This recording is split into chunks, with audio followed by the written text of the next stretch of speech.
নমস্কার বন্ধুরা, আমি অয়ন্তিকা চলে এসেছি স্টে উইথ অয়ন্তিকা থেকে আবার নতুন একটা ভ্লগ নিয়ে। আজকের ভ্লগটা শুরু করেছিলাম বিকাল থেকে। ছেলের তো সাধারণত আগের সপ্তাহে জ্বর হয়েছে, তোমরা দেখেছো, খুব ব্যস্ত ছিলাম, ভিডিও দিতে পারছিলাম না। ও মা গো, আবার আজকেও ওর হঠাৎ করে দেখি প্রচণ্ড সর্দির সাথে গায়ে হালকা হালকা গরম, মানে টেম্পারেচারটা 99 ছিল। মানে অ্যান্টিবায়োটিকটা বন্ধ করেছে সোমবার, মোস্ট প্রবাবলি সোমবার অ্যান্টিবায়োটিক বন্ধ করেছে। আর কালকে ছিল বৃহস্পতিবার, মানে মঙ্গল বুধ দুদিন বাদ গেছে, বৃহস্পতিবার থেকে আবার শুরু হয়ে গেল ঠান্ডা লাগা। মানে কীরকম না, মানে আমি ভয়েই পেয়ে যাচ্ছি যে সোমবার থেকে যার পরীক্ষা তার যদি এতই ঠান্ডা লেগে থাকে তাহলে তো খুব সমস্যা। যাই হোক, এইসব চিন্তাভাবনা করতে করতে আমি আবার ছাদে চলে এলাম। এসে ফুল গাছগুলো দেখলাম একটু, অনেক দিন ধরে ফুল গাছগুলো যত্ন হচ্ছিল না বলে কিছু কিছু গাছের পাতা অনেক নষ্ট হয়ে গেছে, আর কিছু কিছু গাছ ঠিক আছে। যাই হোক, আবার খাবার দাবার সব মতন ঠিক মতন দিলে ফুল গাছগুলো আশা করছি ঠিক হয়ে যাবে। কিছু পাতা খসে পড়ে গেছে, যখন আগাছা উঠে যায় মানে গাছ সাইড দিয়ে, তখন গাছগুলো তো হ্যাম্পার হয়। আমার গাছগুলো হ্যাম্পার হয়ে গেছিলো, কিছু করার নেই। যাই হোক, যে কটা এখন রয়েছে সে কটাকে বাঁচিয়ে রেখে, আগে আমার অনেক গাছ ছিল, টমেটো গাছ ছিল, টমেটো এগুলো তো সিজনাল গাছ, টমেটো গাছ বলো, ভেন্ডি গাছ বলো, একবার করে ফল হয়, হওয়ার পর গাছগুলো শেষ, সেই রকম। তারপরে আগে খুব সিজনাল গাছ লাগাতাম, কিন্তু এখন আর সিজনাল গাছ লাগাই না। খুব মন খারাপ হয় গাছগুলোকে যখন দিয়ে দিতে হয়, মানে ফেলে দিতে হয়। যাই হোক, ছাদ থেকে এসে ছেলেকে একটু পড়তে বসিয়ে দিলাম, কারণ ওদের প্রচুর পড়ার চাপ, পরীক্ষা সামনে।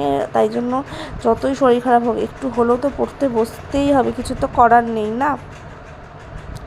তবে পড়তে বসিয়ে দিলাম। আর শরীর খারাপ হলে সবথেকে বড় সমস্যা হলো খাওয়া, কিচ্ছু খাবে না, কিচ্ছু না, মানে মানে এত বাজে অবস্থা হয়, আমি আর কি বলবো। তাই জন্য এই যে ওর ওষুধ নিয়ে গেলাম, আর একটু হাতে করে বিস্কুট নিয়ে গেলাম, আর আমার চাটাও নিয়ে চলে গেলাম ঘরে।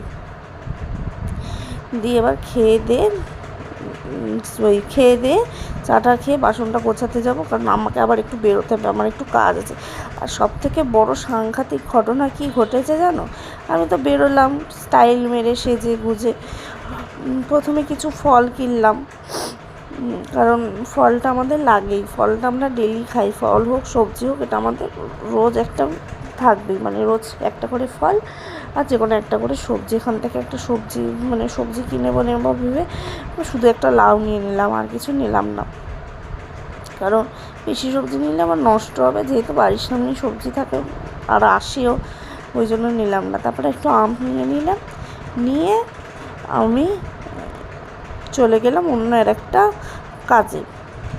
যাই হোক, কাজ করে সব জিনিসপত্র কিনলাম, কেনার পর রাত্রের ডিনার কিনেছিলাম রুটি আর তরকারি। মা, যখন রাত্রের ডিনারে রুটি তরকারি কিনতে গেলাম দেখি ব্যাগে আর টাকা নেই। টাকা নেই। তারপরে কি করবো, তারপরে দোকানওয়ালাটাকে বললাম, দাদা আমি আজকে নিয়ে যাই, কারণ আমি তো আপনাকে কালকে এসে দিয়ে যাব। কারণ আমি যদি এখন জিনিসটা না নিয়ে আসতাম তাহলে কি হতো, আমার রাত্রে এসে রুটি করতে হতো, কারণ আজকে আমাদের মাসি আসেনি। তাই ধার করে রুটি তরকারি কিনে আজকে রাত্রিটা চালিয়ে দিই, কালকে আবার দাদাকে গিয়ে টাকা দিয়ে আসবো, আর কি করা যাবে। তারপরে এই দোকানে চলে এলাম, একটু ক্লিপ নেব, কারণ চুল পড়তে পড়তে বড় ক্লিপগুলো সব লুজ হয়ে গেছে, চুলের হালাত খুব খারাপ, তাই জন্য।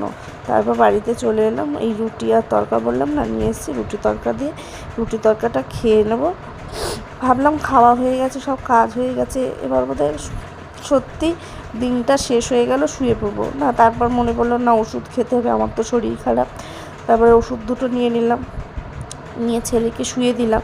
আজকে রাত্রিকে প্যাম্পার্স পরে শোয়াবো, কারণ হচ্ছে বারবার যদি বাথরুম করতে দিলেও শরীরটা আরও খারাপ লাগবে। তারপর দেখলাম না, কাজ শেষ না, এবার এইগুলোকে সব ভাঁজ করতে হবে, করে তারপর ঘুমাবো। চলো টাটা, নেক্সট ভিডিওতে আবার দেখা হচ্ছে।